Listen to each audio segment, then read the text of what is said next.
রাজধানী সহ দেশের ৮ বিভাগে বৃষ্টির পূর্বাভাস দিয়েছে বাংলাদেশ আবহাওয়া অধিদপ্তর।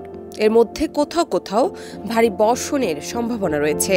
৮ অক্টোবর সন্ধ্যা ৬টা পর্যন্ত দেওয়া আবহাওয়া পূর্বাভাসে এসব কথা জানানো হয়েছে।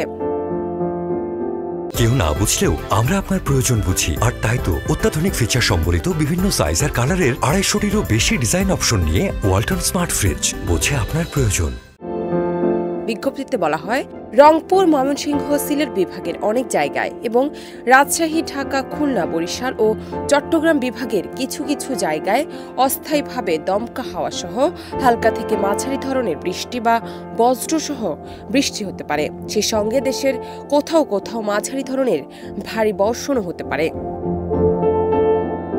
সারা দেশে দিনের তাপমাত্রা সামান্য হ্রাস পেতে পারে এবং রাতের তাপমাত্রা প্রায় অপরিবর্তিত থাকতে পারে।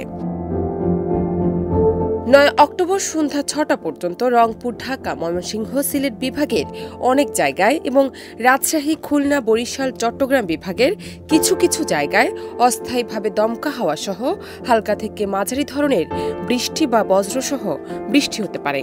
সেই সাথে দেশের কোথাও কোথাও মাঝারি ধরনের ভারী বর্ষণও হতে পারে। সারা দেশে দিন এবং রাতের তাপমাত্রা প্রায় অপরিবর্তিত থাকতে পারে। জান্নাত নিপু, দেশ রূপান্তর।